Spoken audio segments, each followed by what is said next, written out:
Hey, what's up? I'm Kantis, Simmons, academic success coach and leading authority on student achievement, as well as the author of Playing Your A Game.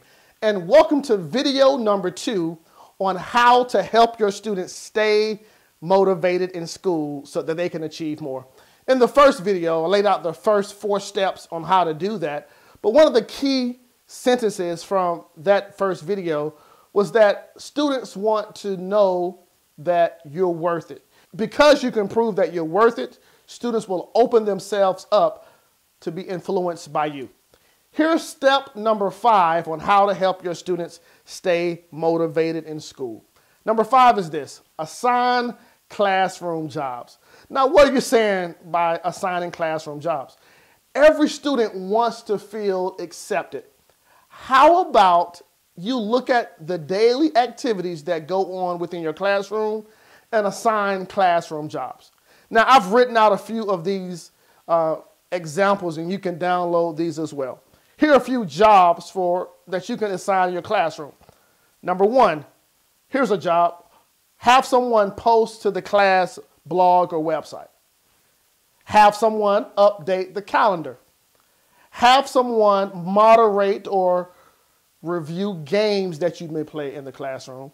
I like this one. Pick someone to start and select the music in the class. You ever thought about that? Having like intro music into the class?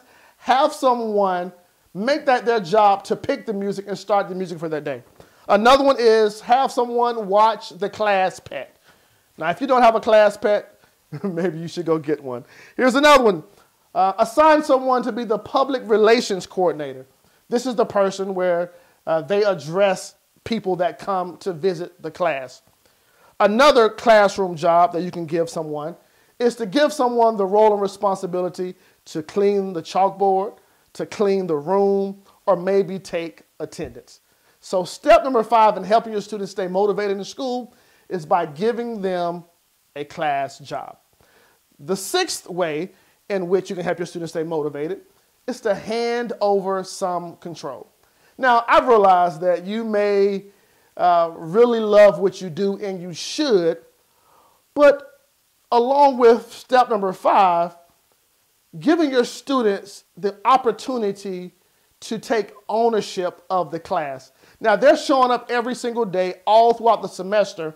How about you take an audit? How about you take a vote and find out what's the best way for students to learn the information? You can do this through a survey. You can do this by having a brainstorming session.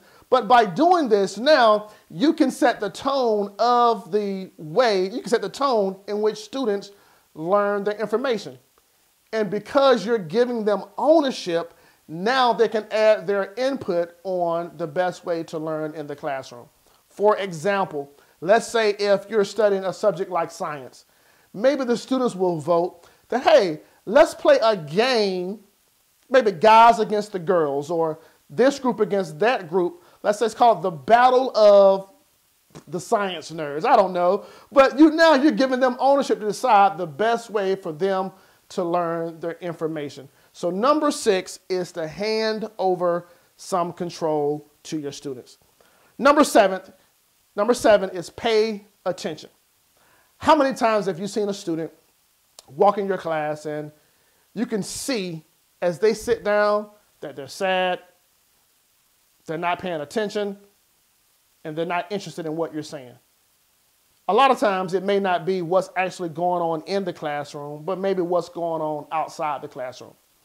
One of the ways that you can get their attention and help them stay motivated is maybe by pulling them to the side after the class to find out what's going on with them.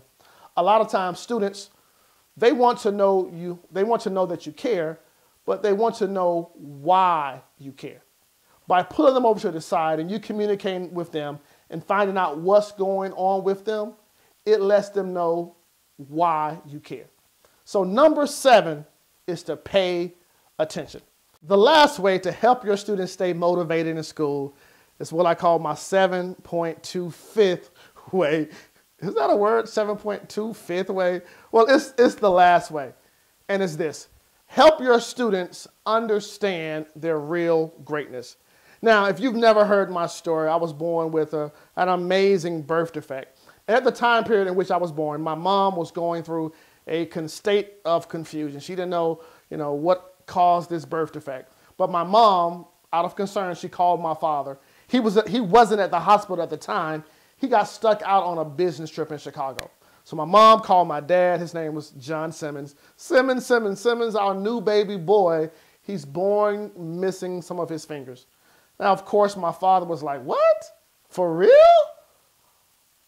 Oh, my goodness. But my father said these words. He said, sweetheart, he said, honey lump, he said, sugar.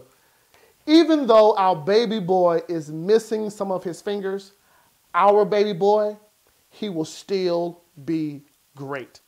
And those words ring in my heart every single day for me to understand my real inner greatness.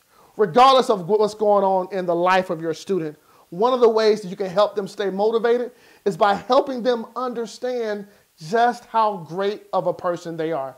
Helping them realize that even though things may not be the right way or everything may not line up on the outside, on the inside, there is potential. On the inside, there is greatness. On the inside, there's something so awesome about them that the world needs to know and the world needs to hear about. See, when you can trigger and pull out that person's greatness, you will see them light up. You will see them walk with their shoulders back and they're moving ahead with a mission and a vision. As we talked about in the first video, helping them understand their why. If you can attach that why to their greatness and they understand it, they will have a great time loving school. There you have it. Those are my 7.25 ways to help your students stay motivated. And real quickly, I just go over those ways. Number one, help them understand their why. Number two, praise them, whether it's small, whether it's large. Number three, stand out. Yes, stand out so you can capture their attention. Number four, what's number four? Oh yes, number four is to help them understand the expectations. Set the expectations and the goals of the classroom. Number five, assign classroom jobs. Number six, relinquish some of your responsibility. Yes, hand over some responsibility to them. Number seven, yes, pay attention. You have it. And number eight, or the 7.25th way, is to help them understand their greatness. Did you enjoy this video? Hopefully you did. Now, if you know of another teacher, educator, administrator, parent, or mentor that you feel this video will be helpful for, be so kind to forward this video over to them. I'm Kantis Simmons, and remember this, only one game in life counts, and that's your A game. Have a blessed day.